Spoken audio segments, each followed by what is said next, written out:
Et bonjour à toutes et à tous et bienvenue sur Legistream, la chaîne Twitch de la chaîne parlementaire. On est en direct pendant 1 heure avec 2 députés. Nous recevons tout d'abord Denis Masseglia, bonjour. Bonjour. Et puis on recevra tout à l'heure Agnès Firmin-Lebaudot dans une demi-heure. Mais donc juste avant, je vais vous présenter Denis Masseglia. Vous êtes député Ensemble pour la République du Maine-et-Loire. Et vous, vous jouez aux jeux vidéo. C'est votre truc, vous êtes notre député gamer.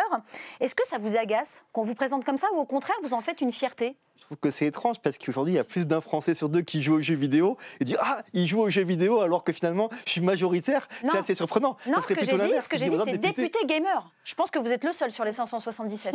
Il y a Hugo Bernalicis. Il y en a quelques-uns. Je rappelle d'ailleurs qu'on a fait une compétition de League of Legends il y a quelques années contre la France Insoumise. Absolument. Ensemble avec la France Insoumise. Je m'en souviens très bien. On avait même fait un sujet sur la chaîne parlementaire. Pour et là, je rappelle que la France Insoumise a perdu et que donc Ensemble pour la République a gagné 2-0. C'est une des rares victoires des macronistes contre LFI. C'est ça, faut le noter du coup. Non mais voilà, est-ce que vous en faites une véritable fierté ? Est-ce qu'il y a de véritables enjeux derrière cette présentation-là et le fait de mettre en avant les jeux vidéo ? Est-ce que pas du tout ? Je rappelle que vous avez créé le premier groupe de réflexion autour des jeux vidéo ici à l'Assemblée nationale. Voilà, j'imagine que c'est pas que pour jouer. Alors, je dirais pas que c'est un enjeu, mais lorsque je me suis, entre guillemets, lancé en politique en 2016, lorsque le candidat Macron, à l'époque, a dit qu'il voulait des personnes de la société civile, je l'ai suivi justement pour ça. C'est-à-dire que je souhaitais qu'il y ait des députés, des élus qui soient un peu représentatifs de ce qui se passe dans notre société. Je ne dis pas que je suis le représentant de tous les Françaises et de tous les Français, mais je me trouvais qu'à un moment donné, il y avait quand même des élus qui étaient parfois pas forcément représentatifs de ce que moi, en tant que citoyen, je souhaitais. Et le jeu vidéo en fait partie. Le jeu vidéo, etc. Je ne sais pas si vous vous rappelez, il y avait un journaliste à l'époque qui avait parlé des meuporgs. Ça fait beaucoup rigoler. Alors moi, ça ne me parle pas du tout. Si, c'était dans la matinale de Télématin, c'était Nathalie de Raxien qui parlait ces fameux meuporgs. Alors, c'est les MMORPG. D'accord, ah oui, je ne l'avais pas du tout, d'accord. Quand on est un citoyen et qu'on est intéressé par l'univers du jeu vidéo et qu'on voit ce type de réaction, on se dit, mais c'est quoi ça ? Il parle pour qui ? Il représente quoi ? Et donc, oui, je suis fier d'être ce que je suis. Peut-être que ça plaît ou ça ne plaît pas, mais je représente peut-être une partie des personnes qui disent que le jeu vidéo fait partie de la culture. Et qu'est-ce qu'on y fait ? Alors attends, et qu'est-ce qu'on y fait dans ce groupe d'études alors sur le jeu vidéo ? On joue à Zelda ? Peut-être que vous jouez à Zelda. Nous, on n'a pas encore joué à Zelda sur ce groupe d'études jeux vidéo. On aborde tous les sujets liés aux jeux vidéo. Ça va très large. Ça va de la structuration de l'e-sport, la pratique professionnelle de compétition de jeux vidéo, même amateur. On va aussi sur la place des femmes dans le jeu vidéo avec une association, je vous encourage à regarder, qui s'appelle Women in Game, WIG, qui fait un travail extraordinaire. Pas plus tard que la semaine dernière, on a organisé ici à l'Assemblée nationale un événement autour de jeux vidéo et handicap avec une association que je vous encourage aussi de regarder, qui s'appelle Cap Game, avec aussi des entreprises, le secteur privé, Optique 2000 pour ne pas les citer, qui investit pour pouvoir apporter le jeu vidéo à des personnes qui sont non-voyants. Donc c'est vraiment tout le jeu vidéo dans sa globalité, allant même bien sûr sur les entreprises du jeu vidéo en France, comment on peut les faire développer. Et comment on peut aussi, ça c'est un sujet que je porte de façon très importante, c'est la défense de la souveraineté culturelle et économique du jeu vidéo en France, parce que le jeu vidéo français est une industrie de référence à l'échelle mondiale, et il y a quelques entreprises étrangères qui essayent d'acheter nos pépites. Oui, alors justement, je voulais te... En quoi justement c'est un enjeu de souveraineté ? Alors il y a cette histoire d'entreprises étrangères, mais comment on défend la souveraineté ? Et en quoi le jeu vidéo français a quelque chose de particulier que n'auront pas forcément... La French Touch. Voilà, je vais vous poser une question. Je vais vous répondre en posant une question. Pensez-vous que si demain, un studio français dont l'actionnaire principal est chinois pourra faire un jeu vidéo sur Taïwan ? Non. Vous avez la réponse. Il est important sur notre industrie culturelle qu'elle puisse être libre d'aborder les sujets qu'elle souhaite. La France est un pays de liberté. Si demain on commence à avoir des actionnaires étrangers qui ne sont pas forcément des pays démocratiques, alors certains sujets ne pourront pas être abordés. Si vous aimez le jeu vidéo, je l'espère, peut-être que vous aimez le jeu League of Legends.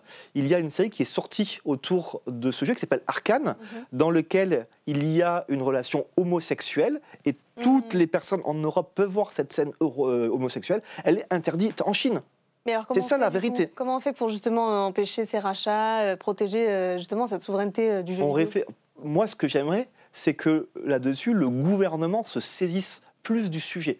Dans ce cadre-là, j'ai envoyé à plusieurs reprises à des premiers ministres mon inquiétude sur le sujet, en disant il y a eu des rachats de studios français par des entreprises étrangères, des grands studios français, des références à l'échelle mondiale. Je pense qu'il serait positif, intéressant de travailler sur la souveraineté culturelle et économique du jeu vidéo français. Et quelles conséquences? J'ai envoyé un courrier. Et sans réponse? J'espère que dans les prochains mois et prochaines années, on pourra avancer un peu plus sur le sujet. Elle est gameuse, Rachida, ou pas? Je ne sais pas, pose-lui la question. Il faut lui dire de venir. Moi, je ne suis pas porte-parole de Rachida. C'est ça. Je pensais que tu allais rebondir sur Clair Obscur, le jeu. Voilà, c'était ça, pardon. Alors, voilà, je te tends la perche. C'était ma deuxième lame. Justement, on a une industrie du jeu vidéo français qui s'exporte, etc. Et il y a notamment un jeu Clair Obscur, je crois que c'est Expédition 33. Vous y jouez? Vous connaissez? Bien sûr. Et ça, typiquement, ça fait partie de cette fierté tricolore. Je crois qu'ils sont en lice pour avoir un titre de meilleur jeu. Le GOTY. Alors, ça. Moi, je suis prêt à parier. Vous y avez joué ou pas? Vous avez testé Clair Obscur? C'est étrange comme question.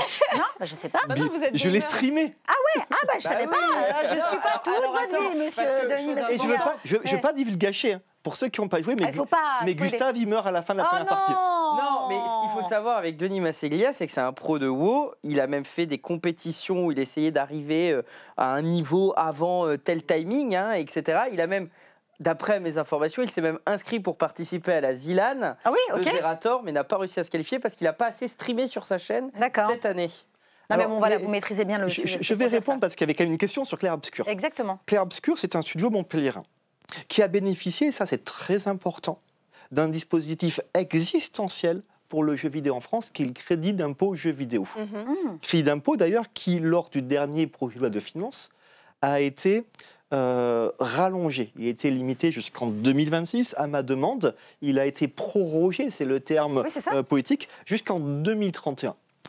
Et le studio qui a fait Clair Obscur a bénéficié de ce crédit d'impôt jeu vidéo pour réaliser ce jeu vidéo. Ils ont eu l'autorisation en 2021 et c'est une chance. Et d'ailleurs, si vous allez sur le site de l'entreprise qui l'a développé, à la fin, il y a rien marqué CNC. Donc là-dessus, clairement, la majorité que je présente, Ensemble pour la République avec Gabriel Attal, nous sommes battus pour que le crédit d'impôt jeu vidéo soit prorogé. Je tiens quand même à noter, pour rappeler la petite histoire, c'est qu'en commission, on n'avait pas eu gain de cause parce que autant à droite qu'à gauche, on n'avait pas eu le soutien. Et à force de se battre, on a réussi à trouver une majorité dans l'hémicycle pour le faire adopter. Donc un vrai combat aujourd'hui du groupe Ensemble pour la République, avec le soutien de Gabriel Attal, pour défendre ce dispositif existentiel. Demain, s'il n'y a plus ce dispositif en France, je le dis clairement, la plupart des studios français soit fermeront, soit délocaliseront. Ouais, ok. Et justement, il y avait une question dans le chat sur la violence et les jeux vidéo. Je crois que c'est le chef de l'État qui avait évoqué ça sur les jeunes qui jouent aux jeux vidéo et que ça engendrait de la violence. En tant que président... comment ? Fortnite, pardon, excuse-moi, c'est notamment Fortnite ou des GTA, des Call of. En tant que président du groupe d'études jeux vidéo, est-ce qu'il y a des études qui démontrent le rapport entre violence et jeux vidéo ? Sur ce point-là, je rappelle que le président de la République a indiqué que c'était d'abord les réseaux sociaux et après il a abordé le sujet du jeu vidéo et il avait après, dans un second temps, enlevé le jeu vidéo de ce sujet-là. Donc attention de ne pas non plus donner à l'idée qu'il a eu ces propos et qu'ils ont été confirmés. Voilà. Sur la violence dans le jeu vidéo, ou du moins le fait que le jeu vidéo pourrait être violent. Moi je le dis clairement. Il y a des pays qui ont de la violence, d'autres pays qui ont moins de violence. Là où il y a les jeux vidéo les plus violents, c'est le Japon, avec un pays du versus, les Street Fighter et compagnie, qui est vraiment ancré dans la culture. C'est le pays où il y a le moins de violence. Donc il y a des études aujourd'hui qui ne donnent pas de lien de cause à effet entre le jeu vidéo et la violence. Alors comment vous l'expliquez? Comment vous expliquez que régulièrement c'est une enseigne qui revient voilà, on dit souvent oui, mais alors si les jeunes sont violents, c'est parce qu'ils doivent trop jouer aux jeux vidéo. Pourquoi ce truc reste et persiste? Vous savez, si on remontait dans les années 1960, la violence était liée au rock'n'roll. Ouais. Non mais Ceux qui écoutaient du rock'n'roll, ce sont des délinquants. Ouais, des voyous. Des voyous. Je pense que si aujourd'hui on parle de Led Zeppelin, tout le monde va dire « Ah, quelle culture !» Oui, c'est vrai, bien sûr. Super Je peux vous garantir que dans 20 ou 30 ans, on parlera des... ceux qui parleront de Total Annihilation, de Warcraft 3, ces vieux jeux d'il y a quelques années, seront des gens qui seront cultivés. Cultivés, ok. Voilà. C'est quelque part, à mon avis, un sujet générationnel de personnes éloignées des sujets qui font des raccourcis. Ok. Et pour jouer aux jeux vidéo, évidemment, il nous faut un écran. On vient de le toucher du doigt. Quand Gabriel Attal et le pédopsychiatre Marcel Ruffo souhaitent décréter un état d'urgence contre les écrans, qu'est-ce que vous leur répondez? C'est une bonne idée? C'est ça qu'il faut faire? Ça peut sauver notre jeunesse aujourd'hui? Ah, mais ils ont raison. Ils ont raison. Ça semble paradoxal quand on... oui, c'est vrai. Mais attendez, est-ce que faire 2 heures d'écran par jour, c'est problématique? Non, vous allez dire que c'est la quantité. C'est pas la quantité, c'est l'usage. Entre 2 heures d'écran par jour pour regarder éventuellement une série ou une émission sur YouTube ou même Denis Masséglia sur Twitch. Moi, je pense que c'est vraiment bien d'écouter Denis Masséglia sur Twitch. Oh la pub, oh là là. Je pense que c'est positif. Par contre, si vous jouez aux jeux vidéo 12 heures dans la journée et que vous couchez à 3 heures du matin alors que vous avez cours le lendemain à 7 heures, c'est pas bon. Et commenter l'actualité parlementaire pendant 16 heures et se coucher à 3 heures du matin, c'est bon ou c'est pas bon, monsieur le député? Je te laisse maître de juger ta consommation personnelle. Ce que je veux dire, c'est que c'est pas tant l'écran qui pose problème, c'est pas l'outil. Est-ce que ce téléphone est un problème? Ça peut. Potentiellement, à part si je vous lance dessus, non. Ce qui est problématique, c'est l'usage qui peut en être fait.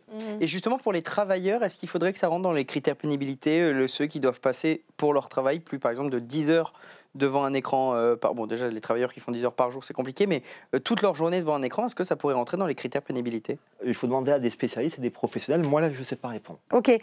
Et pour venir à l'écran, donc ce qui est important, c'est l'usage que vous en faites et les outils que vous utilisez. Parce que je reviens justement au parallèle qu'on faisait juste avant entre, vous le disiez très bien, ceux qui sont un peu en dehors de la pratique réelle et ce qui se passe concrètement. Quand vous entendez donc Gabriel Attal, ancien Premier ministre, et Marcel Ruffo dire que les écrans tuent à petit feu notre jeunesse, est-ce qu'ils n'utilisent pas un peu quelque part ces choses qu'on a pu entendre et qui ne sont pas forcément vraies? Vous voyez ce que je veux dire? Est-ce qu'il ne joue pas un peu sur cette corde sensible-là qui touche l'opinion publique sans vraiment trop se renseigner? Est-ce que vous avez des enfants? Oui. Est-ce que vous laissez des écrans à vos enfants matin, midi, soir, non-stop? Est-ce que vous ne contrôlez pas? Si, bien sûr. Et en fait, le sujet, à mon avis, il n'est pas pour ou contre les écrans. J'ai compris. Il est que si... Moi, ce que je vous demande à vous, le spécialiste des jeux vidéo, c'est quand ils disent « les écrans tuent à petit feu notre jeunesse », c'est une citation, qu'est-ce que vous en pensez? Mais encore une fois... Aujourd'hui, moi, je pense que les écrans, quand ils sont mal utilisés, sont problématiques pour notre jeunesse. Qui définit la bonne utilisation? Je rappelle que, et ça c'est important de l'entendre, je fais partie de la délégation aux droits de l'enfant. Vous allez dire, c'est quoi la Perrine Goulet. Nous faisons actuellement des travaux sur la pédoprostitution. Ce truc-là permet de mettre en lien direct les personnes qui veulent avoir une relation tarifée avec un mineur, permet aussi au réseau de toucher les mineurs. Nous avons un travail massif, pour éviter que cet outil qui est extraordinaire, qui ouvre sur le monde, soit détourné de l'objectif. On pourrait, si vous le souhaitez, parler de l'enfermement algorithmique. Bien sûr. On pourrait, si vous voulez, parler également de tout ce qui est harcèlement lié à ces outils-là. Et donc, on en arrive à la commission d'enquête sur TikTok. Et en même temps, c'est aussi un outil extraordinaire. Vous pouvez appeler vos parents quand vous avez un problème. C'est vrai. Et justement, non, avant de passer... Et voir la météo. Ouais, alors, très vite. Oui, il y a Nikita Bellucci sur je ne sais plus quel plateau, ancienne actrice pornographique, qui parlait de Twitter et qui disait que Twitter... via les règles d'Elon Musk, permettait de publier de la pornographie n'importe comment sur Twitter. Et dans ces règles d'utilisation, les mineurs de 13 ans et plus ont le droit d'accéder à Twitter. Comment on peut protéger aussi les tweeters de la pornographie sur des plateformes comme Twitter où c'est autorisé pour n'importe qui? On a voté un texte qui s'appelle SREN, que vous avez dû suivre, sécuriser, réguler l'espace numérique, dans lequel il y a mis en place des outils justement pour éviter à ce que des mineurs puissent être touché par la pornographie. Mais sur Twitter, un enfant de 13 ans sur Twitter, il va sur un compte, je ne vais pas dire des noms, mais il va dessus, il a accès aux vidéos. Je vais aller plus loin dans mon analyse. La réalité, je ne sais pas vous, monsieur Hugo, mais je ne suis pas sûr qu'à 16 ans, on puisse trouver tous les outils pour protéger les enfants de l'accès à la pornographie. Je pense que quelqu'un qui a 15 ou 16 ans, si les parents mettent tout en place pour pas qu'ils puissent y accéder, il trouvera quand même des chemins détournés pour y accéder. C'est embêtant. Il y a une différence quand même entre accès libre et interdire complètement aux mineurs. Je peux finir. C'est embêtant, mais quelque part, le fait qu'il détourne, il a déjà conscience que ce qu'il fait n'est pas normal. Le fait que des enfants de 8-10 ans puissent tomber par accident sur la pornographie est un vrai problème. Je pense qu'il faut bien sûr protéger tout le monde, mais je pense que notre focus doit être vraiment d'abord, dans un premier temps, sur comment on peut éviter qu'un jeune enfant, un mineur de moins de 12 ou 13 ans, tombe par accident sur la pornographie. Et ça, je pense que c'est l'axe principal sur lequel on travaille, et c'est l'objet de Sren que nous avons adopté il y a 1 an dans l'hémicycle, et qui est en train de se décliner tout doucement, avec quelque part la nécessité de prouver d'être majeur pour accéder à un site pornographique. On en revient donc à cette commission d'enquête sur TikTok dont la rapporteure est Laure Miller. Oui. Vous ne faites pas partie de cette commission, pourquoi? C'est un choix ou ça n'a pas été, la question ne s'est pas posée? Alors, Monsieur le Président, j'aurais bien aimé y être présent. J'étais normalement retenu pour y participer. Mais en même temps, j'étais président d'une autre commission d'enquête. Et comme vous le savez, les députés font parfois 2-3 choses en même temps. Là, ça en faisait 5 parce que je suis aussi dans la commission spéciale cybersécurité. Absolument. Et donc, j'ai préféré dire que je ne participe pas à ces travaux-là pour la simple raison que je n'avais pas malheureusement, parce que j'aurais aimé du temps à y allouer. Et pour autant, oui. Pardon, pourquoi on réplique pas on parlait de jeux vidéo tout à l'heure, pourquoi on réplique pas ce modèle pour les jeux vidéo? Parce qu'il y a des jeux, je crois Fortnite, où il y a des chats, il y a un aspect réseau social. Donc il y a les mêmes problèmes que TikTok, Twitter. Pourquoi on ne crée pas ce genre de commission sur ce sujet-là, que par ailleurs vous pourriez peut-être emmener avec vous? Il y a un chat genre... sur Fortnite. Non, mais on peut discuter je plaide la méconnaissance de ce jeu en particulier. Cela dit, il y a des tas de jeux sur lesquels il y a des chats. Exactement. Alors oui, il y a des tas de jeux dans lesquels il y a des chats. Donc il y a un aspect, Et parfois, il y a des jeux qui sont détournés de leur usage par des personnes qui sont malveillantes. C'est vrai. Je pense que nous devrions travailler sur ce sujet. C'est un sujet, à mon avis, dans le débat qui est actuel, qui est extrêmement important. Et ce sujet, pour moi, il n'est pas propre à l'usage de l'enfant et de l'accompagnement de l'enfant. Il faut la voir de façon beaucoup plus large. Les parents ont un rôle existentiel dans l'usage qu'ont leurs enfants des réseaux sociaux, des écrans. Encore une fois, je crois que l'État ne peut pas tout, mais l'État, par contre, doit donner les outils aux parents pour qu'ils puissent comprendre, les usages de leurs enfants. Quels outils? Oui, c'est ça. C'est-à-dire je veux dire, on peut pas... Un adulte de 45 ans, on ne va pas lui donner... je veux dire, les outils et toute l'information, ils l'ont déjà. Est-ce que tous les adultes de 40 ans ou de 45 ans savent ce qu'est le PEGI? Est-ce que non, j'en suis tous pas les adultes de 35 à 40 ans savent comment on peut mettre en place des obligations, des limitations, des éléments? Ce que je veux dire, c'est que... les contrôles parentaux, plutôt. On peut donner de l'information, etc. Encore faut-il que les parents s'en saisissent. Mais c'est pour ça qu'à mon avis, il faut mettre en place des outils permettant d'être en contact direct avec les parents. En 2019, j'ai fait une proposition sur la pratique du jeu vidéo où j'accompagne, où je demande à ce qu'il puisse y avoir une structuration territoriale auprès de nos concitoyens pour que les jeunes puissent venir participer à des événements autour du jeu vidéo. Au même moment où les jeunes y jouent, on leur donne des outils en disant jouer, c'est bien 2 heures par jour avec telle méthode et pas de harcèlement, pas d'insultes. Et en même temps, dire aux parents... Donner un cadre, quoi. Vous savez qu'il existe tel ou tel outil parental? Ah, vous ne savez pas? Venez avec votre console, on le met en place. On va vous montrer, Le problème, c'est qu'il y a aujourd'hui un certain nombre de personnes qui ne maîtrisent pas cet outil-là. Et je vais prendre un exemple tout simple. Je suis peut-être le plus vieux ici dans la salle. C'est possible. Quand j'étais gamin, mes parents, ils m'appelaient pour manger. Je jouais à la console, j'appuyais sur le bouton pause. Facile. Maintenant, quand vos enfants jouent à Fortnite, que vous les appelez pour manger, est-ce que le bouton pause existe? Ah oui, non, c'est vrai. La réponse est non. Oui. Mais les parents ne le savent pas. Et donc là-dessus, comment ça se passe? L'enfant, il est en top 4, top 5, il est pas loin de faire le top 1, il veut finir sa partie parce qu'il a fait son meilleur score. Et en même temps, les parents, ils ont passé la journée à bosser, ils sont lessivés, ils ont préparé à manger, ils n'ont pas envie d'avoir leur enfant qui traîne. Et donc, l'enfant, lui, va être tendu parce qu'il va subir la pression parentale qui lui dit « Venez, viens maintenant manger ». Et non, il veut finir. Et en même temps, le parent, lui, ça a le temps parce qu'il dit mais attends, moi, c'est l'heure de manger, pourquoi il ne vient pas? Accessoirement, c'est lui qui commande. Mais... Il faut... Oui, mais à un moment donné... Et donc là, ce qu'il faut, les laisse finir ses games ou pas? C'est expliquer aux enfants et aux parents comment ça marche et juste dire aux parents, vous savez, ça ne peut pas mettre de bouton pause. Donc, au lieu de dire à 19h, passe à table, vous expliquez avant qu'à 19h, il faut qu'il se débrouille, l'enfant, à être à table, et vous lui rappelez à 18h40 que, attention, à 19h.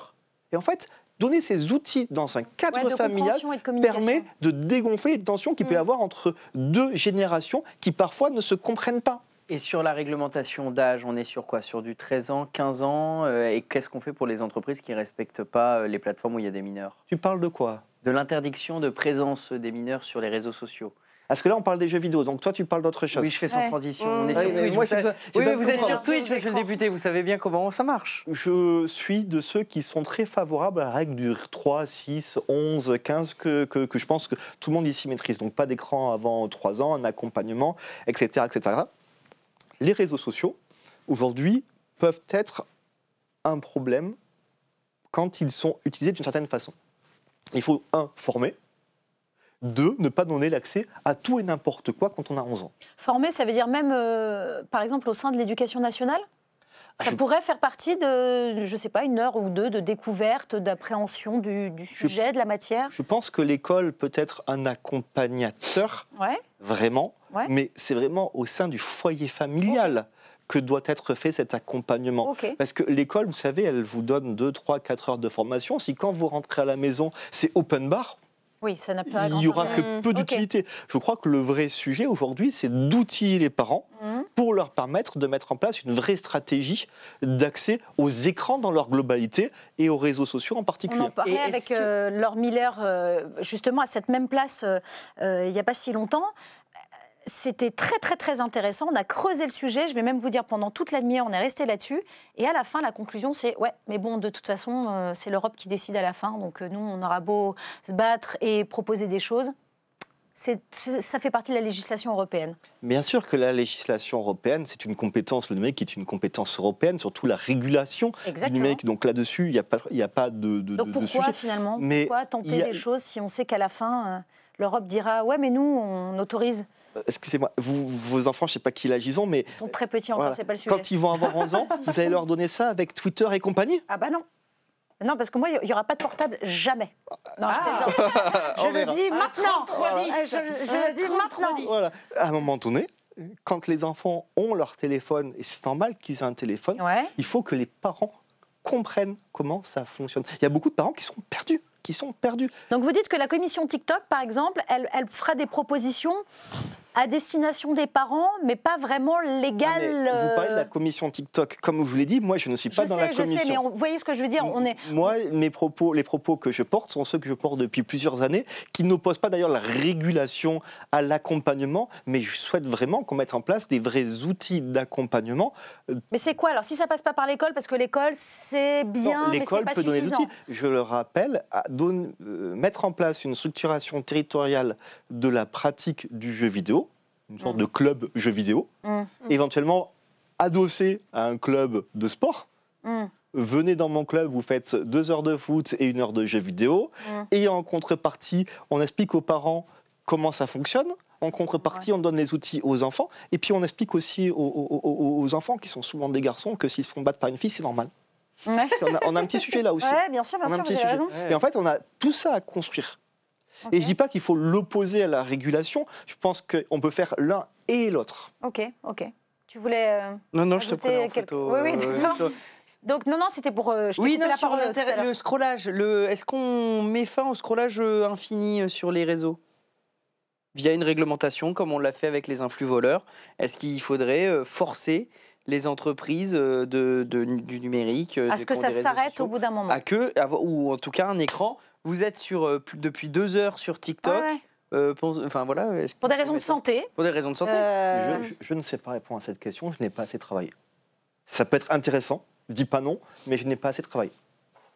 On parle justement de la santé mentale. Alors on sait que les réseaux sociaux peuvent générer de graves problèmes de santé mentale, on le sait. Mais pour parler de la santé de manière plus générale, on voulait aussi vous interroger sur les déserts médicaux.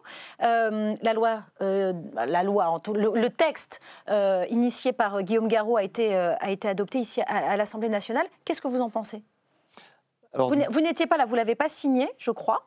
Enfin, vous ne l'avez pas voté le jour du... c'est ce que j'ai vu dans les comptes rendus de séance. C'est vrai. Voilà. Vous m'avez fait peur du regard, mais non.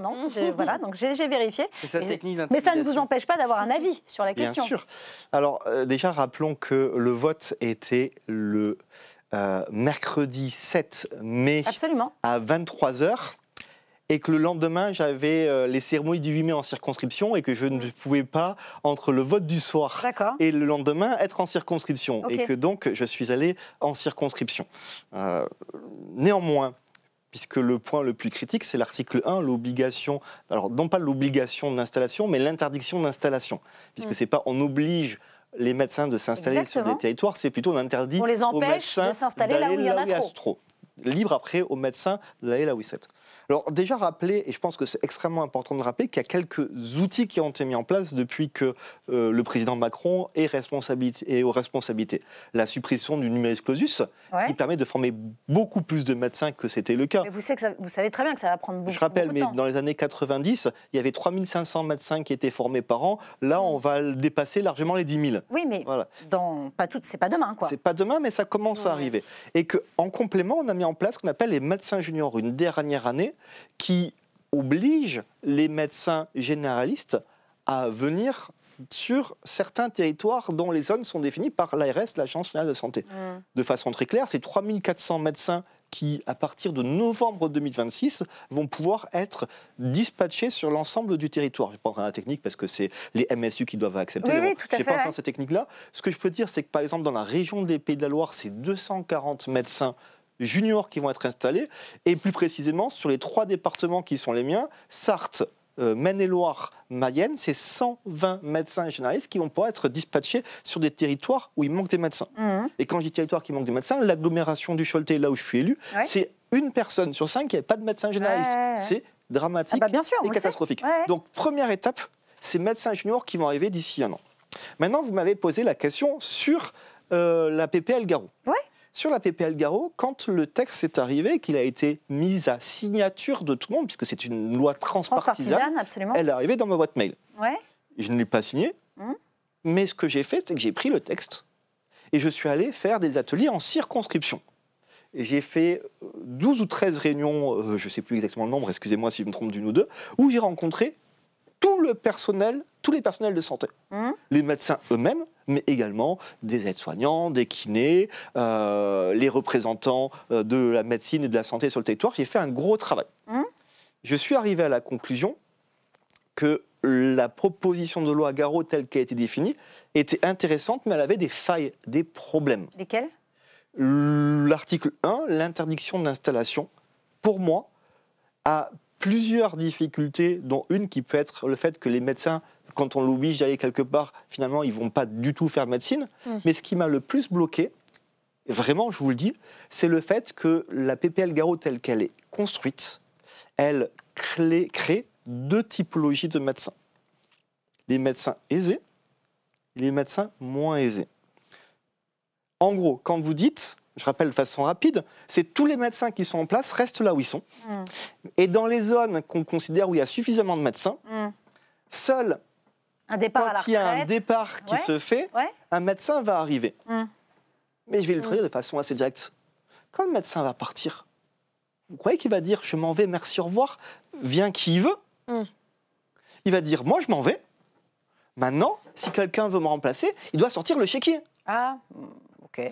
Non, mais peut-être, moi je sais rien, vous présumez peut-être de... Non, okay. C'est ce qu'on vous a dit Des médecins vous ont signé ça, ce que vous êtes en train de dire ? Pas signé, mais c'est les débats que j'ai avec tout le monde. Ok. Et donc, qu'est-ce que ça veut dire ? Ça veut dire que les médecins qui ont les moyens, ils vont se payer des places dans les villes, et ceux qui n'ont pas de moyens, ils vont se retrouver ailleurs. Mais qu'est-ce qu'on fait alors ? Eh bien, justement, moi j'ai fait un amendement qui consistait à dire on va interdire l'installation des médecins dans les zones où il y a suffisamment de médecins, mais pas de façon ad vitam aeternam, mais sur 2 ou 3 ans.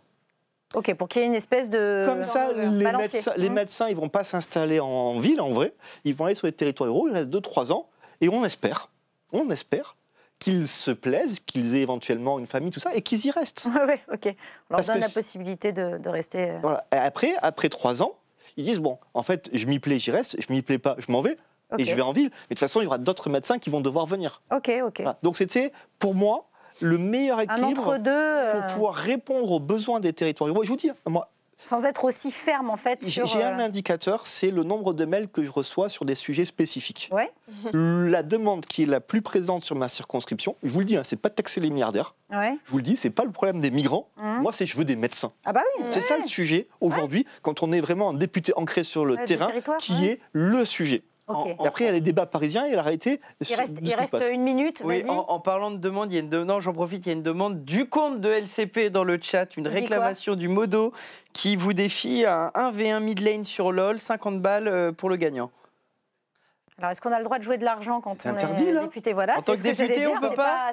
Avec son argent personnel, on n'a pas le droit. À quel moment les paris sont autorisés sur l'e-sport et sur le jeu vidéo? Pourquoi pas Vous êtes, il y a Angers dans votre circo, il y a bien des paris sportifs sur Angers. Moi, je suis opposé aux paris sur l'e-sport. Pas que ça va arriver, un jour ça arrivera. Mais d'abord, il faut structurer le secteur, il faut accompagner par la formation les joueurs, parce que si demain on légalise les paris sur l'e-sport, alors ça va créer des problèmes. Finalement, rappelez-moi de ça. Quelqu'un qui gagne 500 € par mois, on va dire, si j'ai fait 1000 balles pour éventuellement faire un force skill, qu'est-ce qu'il va faire? Il faut structurer. Et alors, vraiment, il nous reste... vous faites le 1v1 ou pas? Alors, il nous reste 10 secondes, vraiment, il nous reste 10 secondes, juste pour réagir à cette petite phrase de Sophie Primas qui nous parle du macronisme. Vous connaissez bien, vous, le macronisme. Et elle dit que le macronisme trouvera probablement une fin dans les mois qui viennent avec la fin du second quinquennat du président Macron. C'est vrai ou c'est pas vrai? C'est une gaffe ou c'est pas une gaffe? Je ne sais pas, elle a peut-être une expérience de la fin de quelque chose que moi je n'ai pas. Donc pour vous, non, le macronisme va survivre à 2027. Mais en fait, en politique, souvent on met des noms. Mais moi, je suis un macroniste, je l'assume, mais je ne suis pas un macroniste. Mais il va se passer quoi en 2027? BA de Macron. D'accord. Je partage la vision du président Macron. D'accord. Et la vision du président Macron, elle est partagée avec moi, elle est partagée avec d'autres personnes. Et elle lui survivra. Et elle lui survivra. Ok. À travers qui?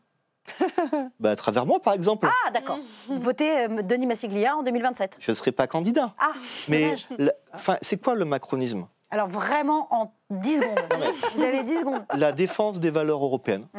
Voilà, aujourd'hui, je crois qu'on peut le dire. Oui, mais vous comprenez bien, j'imagine d'avance la liste que vous allez faire, super, mais sauf qu'elle est partagée. Non, mais elle est partagée en partie par la gauche, en partie par la droite, et puis tout ça va finalement se remettre en ordre binaire, non? Peut-être que les gens aiment les choses simples, les cases. Peut-être qu'on aime bien t'es de gauche, t'es de droite. Moi, je vais vous le dire. Économiquement, je pense que je suis plutôt à droite. Socialement, je pense que je suis plutôt à gauche. Je fais comment? Je me coupe en deux. Le macronisme, c'est le dépassement, c'est des valeurs de travail ensemble. Et c'était Emmanuel Macron qui, je pense, a été le catalyseur plutôt de ce positionnement politique-là. Il survivra, Emmanuel Macron. Et puis, avec un peu de chance, Emmanuel Macron continuera à faire de la politique sur d'autres axes. Moi, j'aimerais, et je le dis rapidement, à ce que dans l'avenir, le président Macron ait un engagement plus fort à l'échelle européenne. Il parle beaucoup. C'est noté. Merci beaucoup, monsieur Massiglia. Merci d'être venu dans Twitch. On vous dans Twitch, sur Twitch, dans Légistream, et on vous réinvitera, bien sûr. On vous laisse céder votre place à notre votre vice-présidente. Et j'en profite de saluer tous les followers qui sont là. Bien sûr, on les salue, à vous. On les remercie, bien sûr. Voilà, je vous laisse nous quitter. Merci encore. On reçoit votre vice-présidente. Exactement, et on accueille tout de suite. Et voilà, la petite bise, bien sûr. On n'a pas vu à l'antenne, mais bienvenue Agnès Firmin. On a la même passion pour les bonbons. Alors et pour les jeux vidéo. On en parle. C'est vrai. On en parlera un peu plus tard. Bonjour. Bonjour. Vous êtes député Horizon de Seine-Maritime. Et donc, en tant que membre du groupe Horizon, vous faites donc partie du socle commun. Vous avez entendu, vous étiez là dans le petit coin en attendant que Denis Massiglia libère la place. Vous avez donc entendu ce qu'on lui soumettait, c'est-à-dire la phrase de Sophie Primas. Vous êtes comment vous vous placez? Parce qu'en tant que membre du groupe Horizon, c'est quelque chose que peut-être vous avez vu venir avant Denis Massiglia, et plutôt bien positionné pour finalement reprendre votre chemin à droite, quoi. Jamais membre de EPR, d'ailleurs. Je crois que vous étiez dans le groupe de l'UDI en 2017. Non, absolument. Jamais. Je pense que Sophie Primas, dans l'euphorie de l'élection de Bruno Retailleau, a oublié qu'elle faisait partie du socle commun. Alors on rappelle peut-être pour ceux qui ne le savent pas, c'est qu'elle vient des Républicains. Voilà, donc elle est républicain. Donc la veille, c'est toujours comme ça et c'est normal, lorsqu'il y a une campagne électorale, que le candidat que vous soutenez a gagné, ce qui est le cas pour Sophie Primas, l'euphorie de la victoire vous fait sans doute un peu oublier un peu le b.a.-ba, j'allais dire, votre mission et vos prérogatives, quoi. De ce qui est d'appartenir à un socle commun avec les LR, le MoDem, EPR et Horizon. Et rappeler à Sophie Primas que voilà, ils sont ministres, et elle est ministre d'un gouvernement. Elle a été nommée par François Bayrou du MoDem avec le président de la République, Emmanuel Macron, EPR. Voilà, donc je crois que c'est important. Dites-moi si je me trompe, mais vous le dites avec sourire, mais on sent derrière un véritable agacement. Non, mais parce que les mots sont un peu durs. Mais je pense qu'il faut faire très attention. On voit bien. Et, alors peut-être qu'au Sénat, elle ne vit pas la même chose que ce que nous vivons à l'Assemblée nationale. Et donc, peut-être que sa réaction peut s'expliquer comme ça, mais même je ne cherche pas à l'expliquer parce que je trouve que c'est dommageable pour ce que nous essayons de construire. Donc c'est grave ce qu'elle a dit. Moi, je pense que c'est dommageable. Okay. C'est dommageable parce qu'à l'heure où on essaye de travailler ensemble, de trouver des moyens de construire cette coalition, ce socle commun qui sera la base de ce que nous devons construire pour après, je trouve que voilà, lancer ce genre de phrases n'apporte rien au débat et au contraire risque de fracturer. Donc moi, je n'appartiens pas à EPR, donc je n'ai pas eu à réagir sur ce sujet. Je trouve qu'il n'est pas... en tant que membre du socle commun, voilà, vous le dites, c'est intéressant. Il n'est pas de bonne facture, il n'est pas de bonne facture de réagir comme ça. Ouais. Mais d'ailleurs, lorsqu'elle l'a dit, il en voit bien. Ah bah oui. Elle était très souriante et elle était dans l'euphorie de la victoire d'hier. Donc je ne cherche pas à l'excuser. Non, bien sûr. Comme ça, mais je vois bien dans quelle dynamique elle se trouvait. Vous diriez comme Renaud Muselier qu'elle a commis une faute politique lourde et qu'elle doit démissionner? Vous iriez jusque-là? Je n'irai pas jusque-là. D'ailleurs, je n'aime pas appeler à la démission, voilà, sauf qu'il y a une faute grave et lourde. Alors, lourde, c'est pas grave, hein, mais là, voilà, je pense que c'est à la fois, j'allais dire, l'euphorie de la victoire, c'est à la fois une erreur politique au sens, voilà, elle a sans doute oublié, qu'elle appartenait à un socle commun. Et d'ailleurs, c'est encore assez récent.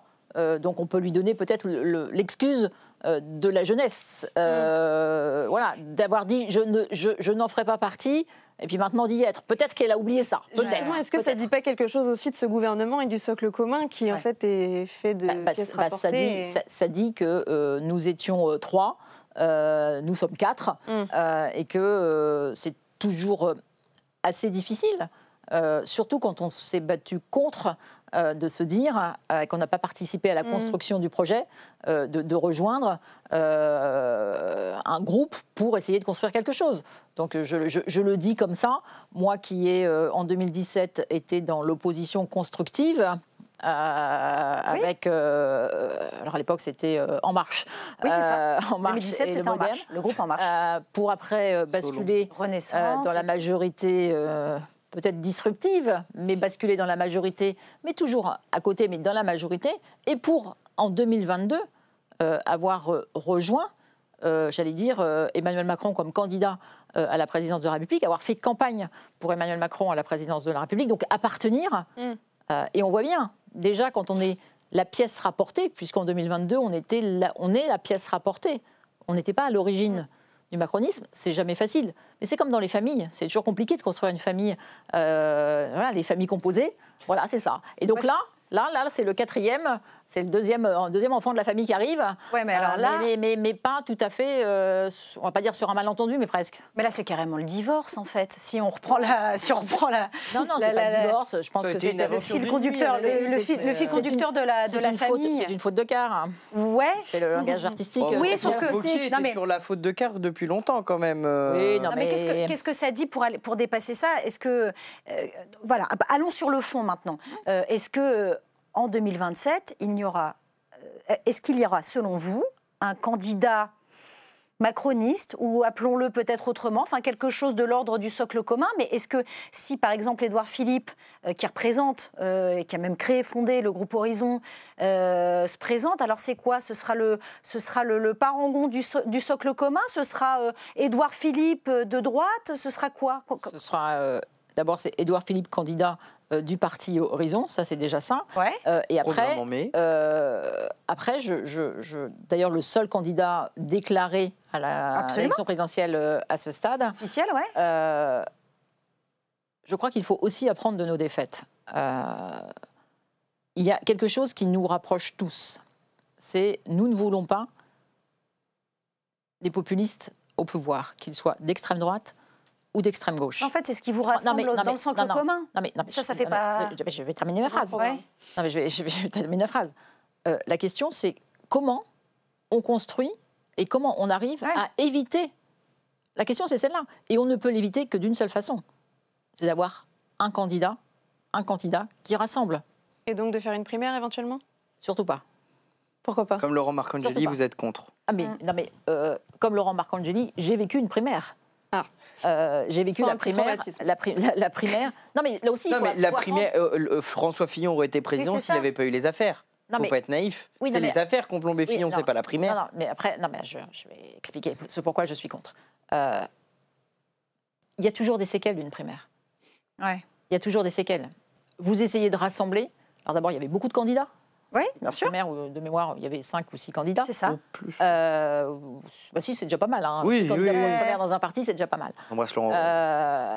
Et derrière, faut digérer la défaite, mais ça c'est le principe de la politique et de la démocratie. Mais derrière, il faut que le candidat qui sort vainqueur de la primaire soit en mesure de rassembler. Soit en mesure réellement de rassembler. Alors on voit bien que c'est pas simple à l'intérieur d'un même parti, parce que même avant les affaires de François Fillon, il a eu du mal à rassembler. Oui, bien sûr. Même avant les affaires. Même avant les affaires. Donc il faut que ce candidat soit en mesure de rassembler. Donc on voit bien qu'à l'intérieur d'un même parti, c'est déjà pas si simple que ça. Alors vous imaginez une primaire à l'échelle de différents partis, ça me semble être encore plus cabreux. Et Édouard Philippe, il peut rassembler les macronistes. Le risque derrière de laisser la porte ouverte à un des deux blocs populistes, ce que je ne souhaite pas. C'est pour ça qu'en 2017, j'ai quitté les LR et j'ai accompagné Édouard Philippe, parce que, je l'ai dit en 2017, si Édouard Philippe ne réussit pas au gouvernement, si Emmanuel Macron ne réussit pas son quinquennat, en 2022, ce sera Marine Le Pen et je ne veux pas en être responsable. Je ne me suis pas trompée de beaucoup. Hein. Donc je pense que voilà, c'est ça le sens de mon engagement. Et à l'heure où je vous parle, pour répondre à la question que vous n'avez pas tout à fait posée, mais qu'on a subodoré. Moi, je suis intimement convaincue que celui, alors où je vous parle, qui est le plus à même de rassembler à la fois une partie de la droite et une partie de la gauche, c'est Édouard Philippe. Avec une retraite à 67 ans, pas sûr qu'il rassemble une partie de la gauche. Mais c'est là où je vous dis que le socle commun est intéressant, parce qu'il faut commencer à travailler à des coalitions et apprendre à travailler comme ça.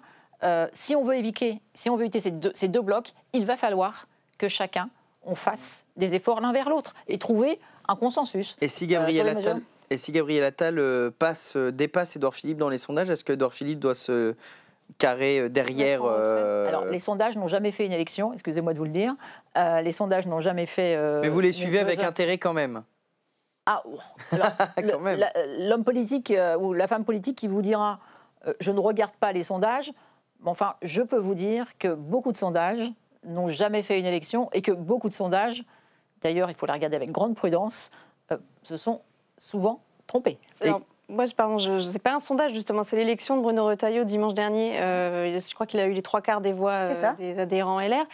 Si l'idée d'Édouard Philippe, c'est de rassembler une partie de la droite, est-ce que finalement, face à éventuellement un Retailleau, c'est un peu peine perdue, non? Puisqu'ils vont... Enfin, bon. Vous remarquerez que je vous ai parlé aussi de la gauche. Je veux dire que le candidat qui sera celui qui portera un projet doit être en mesure de pouvoir rassembler autour d'un projet. Et moi, je crois d'abord au projet. Donc Édouard Philippe est le nouveau Emmanuel Macron? Je ne crois pas qu'Emmanuel Macron est rassemblé à droite et à gauche. Il y a beaucoup de gens à gauche qui ont voté pour lui. Oui, c'est ça.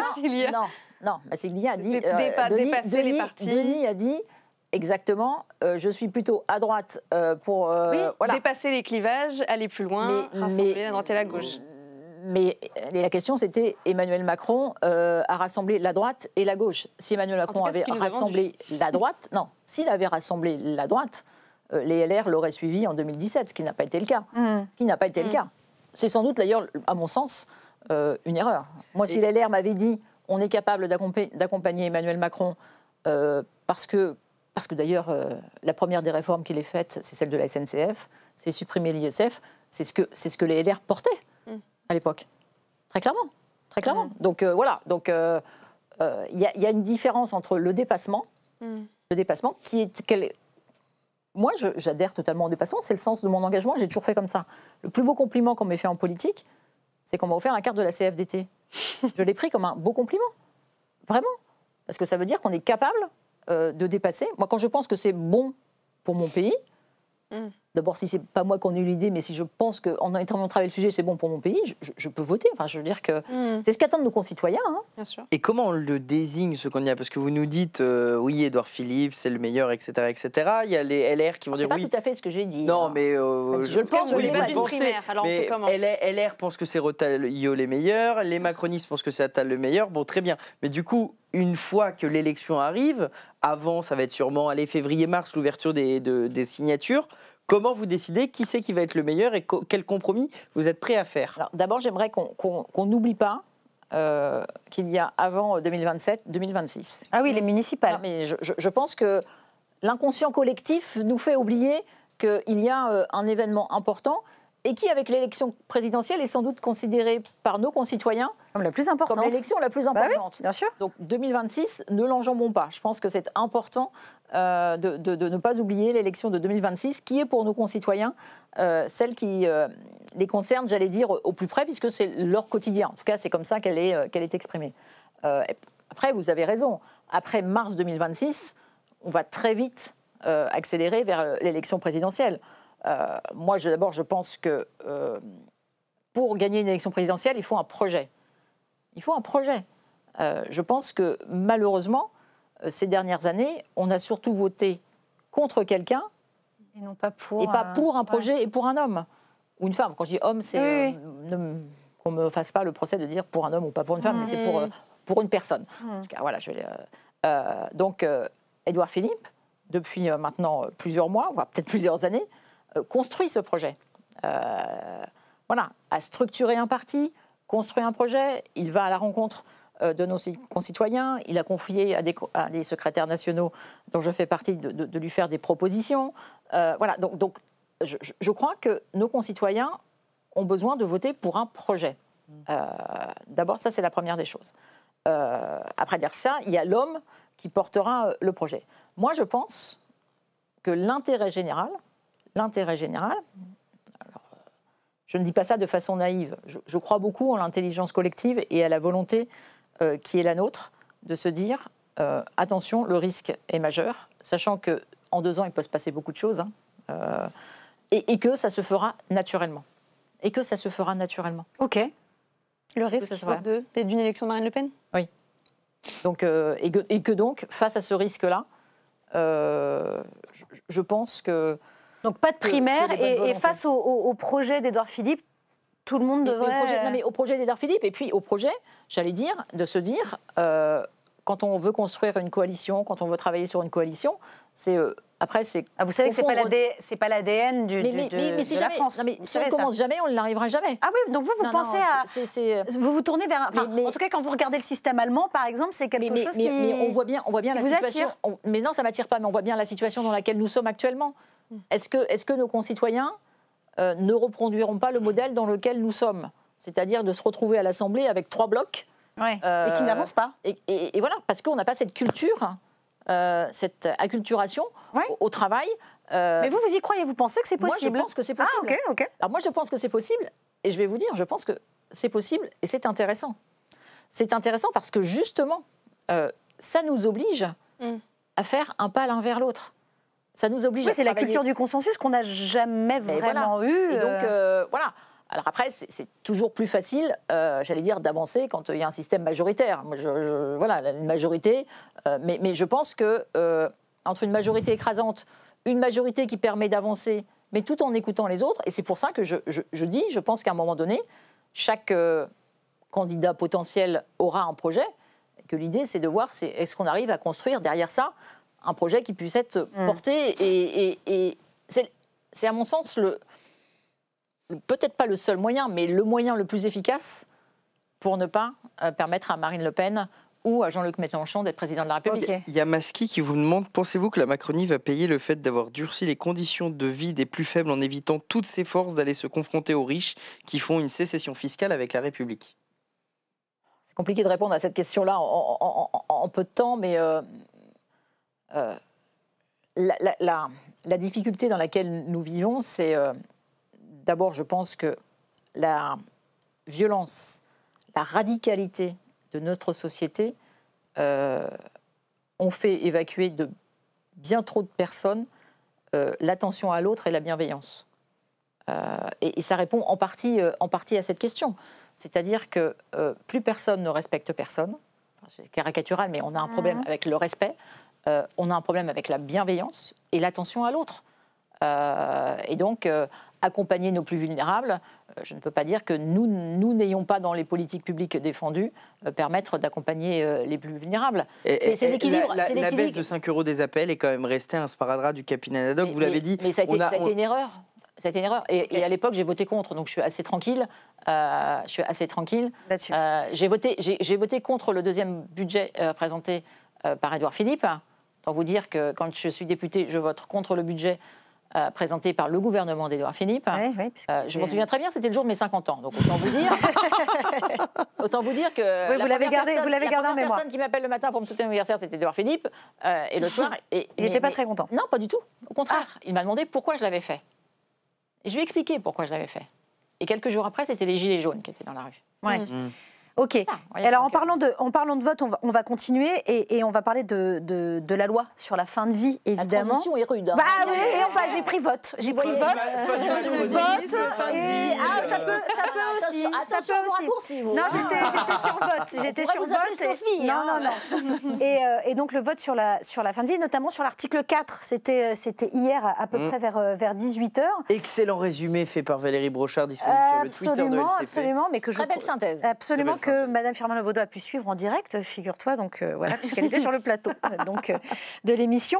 Et donc, non, tout simplement pour revenir notamment sur les 2 points, les 2 amendements que vous avez défendus à la place, j'allais dire, de Nathalie Colin-Osterlé, parce que c'était elle qui les avait déposés, mais voilà, c'était vous dans l'hémicycle, notamment pour l'ajout du mot « constante ». Après le terme psychologique, donc sur les conditions d'accès, de droit d'accès, qui donneront droit à l'accès à l'aide à mourir, et puis sur cette souffrance psychologique seule qui ne peut en aucun cas permettre de bénéficier de l'aide à mourir. Est-ce que vous voulez bien nous expliquer pourquoi il était important pour vous de défendre ces 2 amendements-là ? Alors, ce n'étaient pas les seuls 2 amendements importants sur l'article 4. Hein. Je le redis, pour moi, l'important sur l'article 4, c'était de reprendre la définition de la haute autorité de santé et de dire que la mort est là, en fait. Et donc, le fait de dire que le pronostic vital engagé de manière irréversible me paraît être vraiment la bonne formule. La bonne formule, puisque, et ça je le regrette, pour moi la bonne formule c'était de définir le moyen terme. Oui. La HAS a dit que la temporalité, on ne pouvait pas la définir. Je ne suis pas d'accord et j'admets mon désaccord et je l'assume. Je pense que d'autres pays l'ont fait et ça permettait d'être un peu plus clair. Ce qui m'importait, moi, c'était de réduire ce qu'avait ouvert un amendement déposé par Olivier Falorni en juin de l'année dernière pour réduire les conditions d'accès à l'aide à mourir. Après, il y a eu tout un débat sur les souffrances physiques ou psychologiques. dans le texte que j'avais écrit, psychologique n'apparaissait pas. Ouais. Ça a été rajouté parce que justement, on en parle aussi dans la loi Claes-Leonetti. Absolument. Et qu'il ne fallait pas être moins disant que la loi Claes-Leonetti. Donc c'est la raison pour laquelle le « ou » psychologique est apparu. On a essayé de m'expliquer que « ou », en termes juridiques, voulait dire « et ». Alors moi j'ai dit, vous savez, moi je suis citoyen lambda, moi « ou » ça veut dire « ou » et jamais de la vie ça veut dire « et ». Et c'est pour ça que j'ai porté ces amendements. Je pense que la bonne formule et l'amendement que je portais n'a pas été adopté à 2 voix près. C'était accompagné éventuellement de douleurs psychologiques. Je pense que ça permettait de mieux saisir quel était l'objet. La crainte de ma collègue Nathalie Colin, mais de beaucoup de mes collègues, c'est qu'on ouvre l'aide à mourir aux personnes qui sont atteintes uniquement de troubles psychologiques, ce qui n'est pas du tout l'objet de la loi. On fait souvent de la comparaison avec le système d'aide, ce qui n'est pas du tout l'objet de la loi, parce que vous l'avez très bien expliqué hier, il y a 5 critères qui sont cumulatifs. Voilà. Et d'ailleurs, le Conseil d'État avait dit que, attention, on pouvait laisser penser que si quelqu'un avait des souffrances psychologiques suite à l'annonce d'une maladie et que les douleurs physiques n'étaient pas encore là, il pourrait peut-être demander l'aide à mourir. Donc il m'a semblé important de pouvoir préciser. Donc l'amendement que j'ai porté n'a pas été voté. Celui que portait Nathalie Colin-Osterlé, qui était un amendement de repli que j'ai défendu pour elle, me semble pouvoir, j'allais dire... mais pour vous, c'est pas encore suffisant? Non, il me semble pouvoir répondre à cette question, même si je trouve la formulation trop longue, parce que n'oublions pas, on fait la loi, parfois c'est difficile, et qu'il faut, surtout dans des critères d'éligibilité où normalement on doit être... voilà. Et justement, on a eu un peu le concours Lépine dans les amendements pour ajouter justement des critères. Et il y avait avec Géraud Verny qui avait déposé, je crois, 120 amendements juste pour l'article 4. Député du Rassemblement. Député UDR. UDR, pardon, absolument. Et il y a Maski, c'est vrai que nous on commente beaucoup sur ma chaîne la loi fin de vie. Et c'est vrai qu'en lisant les amendements, il y en a un pour exclure les personnes autistes du dispositif. Je crois que c'était votre collègue Thibault Bazin des Républicains qui avait déposé cet amendement. Maski demande, est-ce que c'est parce qu'ils imaginaient que les autistes n'ont pas la capacité de décider par eux-mêmes? D'avoir ce discernement. J'ai eu l'occasion hier d'en débattre sur le plateau avec Emmanuel Hirsch. Moi j'étais proprement scandalisée par cet amendement. D'abord, il se trouve que mon parcours personnel fait que j'ai été élevée et baignée dans le champ du handicap, puisque c'était le métier de mes parents. J'ai même habité dans un établissement, puisque c'était la résidence de mes parents, au milieu des personnes en situation de handicap. Donc c'est ma vie. Donc jamais je n'aurais pu porter une proposition de loi ou un projet de loi ou écrire quelque chose qui mettrait les personnes handicapées dans la position de demander l'aide à mourir ou qu'on ferait porter le poids aux personnes en situation de handicap sur ce sujet. D'abord, j'ai toujours dit, et je l'ai dit, autistes, pourquoi pas d'autres pathologies? Pourquoi cibler les personnes autistes? Et puis, comme ça a été très bien défendu par Sébastien Pétavy, une personne qui est en situation de handicap, à partir du moment où on vérifie les critères... écologiste qui est lui-même en fauteuil. Là, on parle de handicap psychique. Une personne qui a... À partir du moment où on vérifie le discernement, ça fait partie des critères, qu'elle a bien une pathologie grave, incurable, et le processus, pourquoi n'aurait-elle pas droit d'avoir accès à l'aide à mourir comme les autres? Ça s'appelle l'autodétermination de la personne en situation de handicap. Et effectivement, certaines associations militantes dans le champ du handicap disent vous allez inciter à. Moi, je m'inscris en faux contre cette idée. J'ai rencontré aussi des associations dans le champ du handicap qui nous disent l'autodétermination de la personne en situation de handicap est importante. Donc voilà, une personne autiste, elle sera en mesure, et si elle ne l'est pas, elle n'aura pas accès. Mais je pense que le discernement est quelque chose d'important.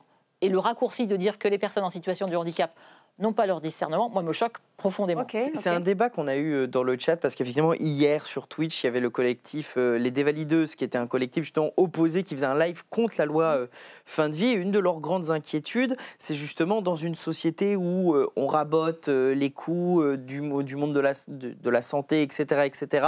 Bah, c'est vrai que certaines personnes en situation de handicap ou en souffrance, on va pas forcément avoir la capacité de leur offrir de bonne qualité de soins, ils vont plutôt privilégier la fin de vie choisie, enfin plutôt forcée en raison de la mauvaise qualité de santé. Est-ce que vous comprenez ces inquiétudes-là et qu'est-ce que vous faites pour pallier à ça? La fin de vie, elle n'est pas forcée. La fin de vie, elle est choisie. D'abord, et moi, je ne veux pas d'une société, justement. Moi, je me bats pour qu'on essaye d'accompagner les personnes les plus vulnérables. Et c'est pour ça que je me bats aussi pour ces critères soient stricts et qu'une personne en situation de vulnérabilité, ne puisse pas demander par défaut l'aide à mourir. Donc c'est pour ça que je vous rappelle qu'il faut quand même avoir une maladie grave et incurable, dont le pronostic vital est engagé, qu'il faut avoir sa volonté libre et éclairée à chacun des moments. Et c'est pour ça que je suis contre les directives anticipées, parce que je ne veux pas qu'une personne atteinte de la maladie d'Alzheimer, par exemple, qui a fait sa demande il y a 20 ans, moi je suis en bonne santé, tout de suite je fais mes directives anticipées. Moi, en fait, l'objet de cette proposition-là, faut se dire, on est en bonne santé. Moi, je ne sais pas, quand je serai malade, si je le suis un jour. Quel sera votre cheminement? Quel sera mon cheminement? Je n'en sais rien. Celui qui a cette certitude-là, il a de la chance. Hein. Par contre, j'ai une conviction. C'est que j'aimerais avoir le choix. Et en fait, et après, comment on encadre ça, justement, pour ne pas que ce choix soit imposé par la famille, parce que c'est le risque, parfois, dans les maladies d'Alzheimer. C'est vraiment le choix de la personne. C'est pour ça que la volonté libre et éclairée tout au long du processus, jusqu'au fait d'avaler la substance létale, me paraît être une garantie suffisante. On va y aller. Attends, mais comment on fait quand on n'est plus en mesure d'exprimer cette volonté? Je pense à Vincent Lambert qui est mort en 2019. Comment on fait quand on est incapable de la verbaliser et de l'écrire? Parce que je crois qu'il faut l'écrire. Vincent Lambert, c'était une situation différente. Vincent Lambert aurait rédigé ses directives anticipées. Il n'y aurait pas eu d'affaire Vincent Lambert. Vincent Lambert, c'était pas une maladie, c'était un accident de voiture.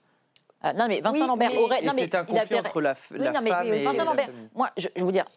C'est pourquoi il faut continuer à se battre pour que les gens rédigent leurs directives anticipées. Vincent Lambert, c'est un accident de voiture de mémoire. J'ai un accident de voiture, j'ai un accident de voiture, les réanimateurs arrivent, si j'ai écrit mes directives anticipées, ils ne me réaniment pas. Non, mais... C'était un exemple, Vincent Lambert. Mais c'est le bon exemple. Vous avez cité Alzheimer. Charles Bietri, il est en mesure d'exprimer. Oui, mais moi j'ai lu par ailleurs, sur la maladie de Charcot c'est particulier parce que j'ai lu par ailleurs qu'il fallait que la demande soit écrite. Non, il y a eu un amendement adopté pour modifier ça. Pour modifier ou tout autre moyen permettant d'exprimer justement. Parce que maintenant les moyens existent. Oui, c'est ça. Vous avez parlé de Charles Bietri. Voilà, c'est ce que Charles Bietri qui maintenant a du mal à parler. Mais très vite et ne peut plus écrire même. Mais donc il est en mesure de formuler un discours. Voilà. Donc je pense qu'il est important et justement parce que les moyens technologiques ont évolué. Il me semblait important qu'on puisse aller jusqu'à ou tout autre moyen permettant de recueillir. On va y arriver dimanche ou pas? Oui, parce que je ne dis pas adopter pour, mais au moins aller jusqu'au vote. Vote solennel le 27. Oui, moi je pense que si nous sommes raisonnables, je ne vois pas même comment on finit avant. Il reste 15 articles à peu près. Je sais que dans votre groupe, il y a des députés qui sont assez pessimistes, pas forcément pour ce dimanche, mais sur l'adoption finale du texte. Beaucoup pensent que ça va être compliqué. Il y a deux choses. Moi, je pense qu'on a fini... il nous reste quand même demain toute la journée, vendredi toute la journée. Il nous reste... samedi et dimanche toute la journée. Non, mais je pense qu'on peut finir vendredi soir. Je reste assez optimiste. Quand même une certaine habitude maintenant. Je pense qu'on peut finir vendredi soir. Il y aura un premier vote mardi. Il faudra, je pense que, comme nous avons retrouvé un certain équilibre... moi qui étais sortie de commission en disant que potentiellement j'allais m'abstenir, les amendements que j'ai portés pour rééquilibrer le texte ont été adoptés. Donc moi, je voterai le texte. On va attendre la fin des débats, mais les grosses mesures... a priori, je voterai le texte. Je pense que le texte, mardi, sera adopté. La difficulté, et là je compte aussi sur vous, c'est de faire comprendre à nos concitoyens... Non, mais je pense que c'est important... que c'est pas parce que c'est voté mardi à l'Assemblée que c'est fini. Ça va être encore très... Non, mais et vous regrettez qu'il y ait eu la procédure accélérée ou pas? Non, je ne le regrette pas sur un sujet comme celui-là. Ce que je regrette, c'est qu'on a perdu beaucoup de temps. Et donc, je pense que d'abord, le Sénat va reprendre le texte pas avant octobre. Ah oui, donc à l'automne, pas avant l'automne. Donc il y aura une deuxième lecture avec des élections municipales au milieu où je pense qu'on aura une pause un petit peu plus longue que d'habitude. Donc je ne vois pas comment nous arrivons et après, présidentielle. Jusqu'au bout, avant la fin du quinquennat. Vraiment la promulgation. Voilà. Et donc, je pense que le président de la République a mis l'idée du référendum dans l'air. Je pense que ce serait une bonne façon. Sauf que pour un référendum, il faut que ce soit un projet de loi, et là, c'est une proposition de loi. Le président de la République peut prendre le projet de loi initial. Oui, mais pas modifié, qui a été déjà vu par le Conseil d'État. Qui a été déjà validé par le Conseil d'État. Du coup, ça aurait été tout ça pour rien. Puis alors, beaucoup non, ça n'aurait pas été pour rien, parce que je pense que, en fait, on voit bien, d'abord, on a eu des beaux débats, on a quand même beaucoup travaillé, et que le référendum permettra aussi à nos concitoyens de s'exprimer sur ce sujet. Et franchement, je peux vous dire que j'ai fait beaucoup de débats, je vais continuer à en faire, que c'est d'abord un sujet dont nos concitoyens ont envie de parler, vraiment, et qui nous permet toujours d'avoir des beaux débats. Vraiment toujours. Oui, de fond et intéressant. Et intéressant, vraiment. Et donc je dis, pourquoi pas cette solution si vraiment on se rend compte dans le rétro-planning. Moi, je ne veux pas qu'on termine le quinquennat sans être allé au bout du sujet. Okay. Agnès Firmin-Lebaudot, on a très largement dépassé le temps, mais comme on est en direct, c'est pas grave, on est en direct sur Twitch et on discute, vous l'avez dit, de choses très intéressantes et de fond, donc c'est pas grave. On vous garde vraiment 30 secondes, puis quitte à dépasser, on va jusqu'au bout, pour vous parler évidemment de Nestlé Waters. Vous le savez, le rapport vous incrimine directement.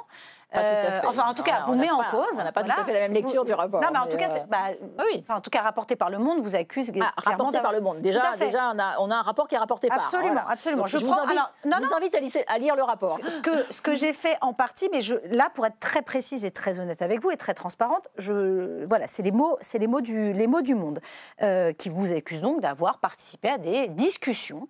Qu'est-ce que vous en dites et plus généralement, qu'est-ce que ce scandale évoque pour vous?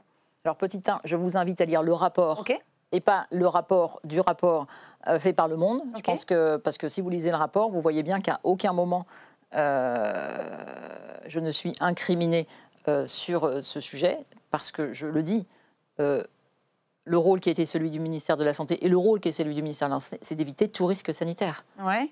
À chaque moment où s'est posée la question, à partir du moment où il n'y avait pas de risque sanitaire, il n'y a pas de sujet pour le ministère de la Santé. Non, je dis juste, encore une fois, je vous lis les mots du Monde. Des échanges entre le cabinet de la ministre déléguée à la Santé, qui était donc vous, la ministre, oui. Voilà, qui était donc vous à l'époque, le directeur général de l'ARS et le préfet du Gard. Lisez complètement. Le rapporteur a dit, je n'ai pas le contenu des échanges téléphoniques qu'il n'y a pas eu, et ce sont des échanges de mails entre mon conseiller et ma directrice de cabinet, que moi je n'ai pas vu, puisque je ne vérifie pas.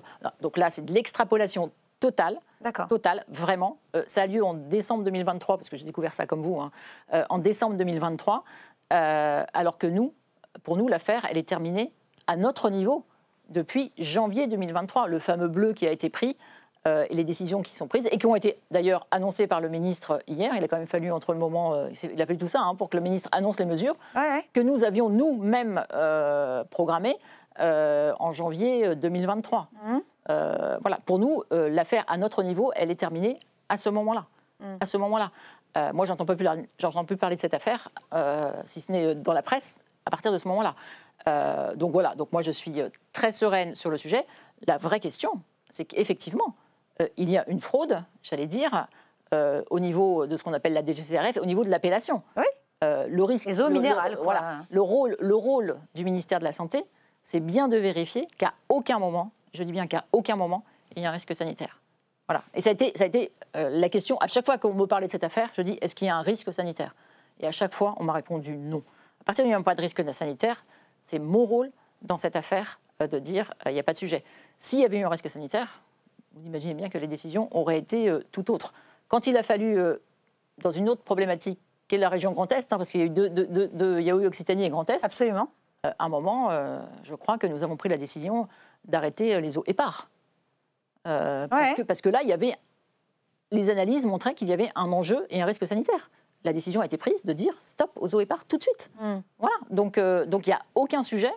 Le rôle du ministère de la Santé, c'était de vérifier le risque sanitaire. À chaque fois, il a été évacué. Par contre, on sait très bien, et ce depuis bien avant, depuis 2021, que la question, c'est l'appellation au naturel, au minéral naturel, qui relève, et on le sait bien, puisqu'il y a des processus qui faisaient que ce n'était pas eau minérale naturelle qui sont utilisés. Donc en gros, vous dites c'est plus un problème d'appellation qu'un danger sanitaire pour les consommateurs. C'est très clairement. Ok. Oui. Il y a eu 0 risque sanitaire.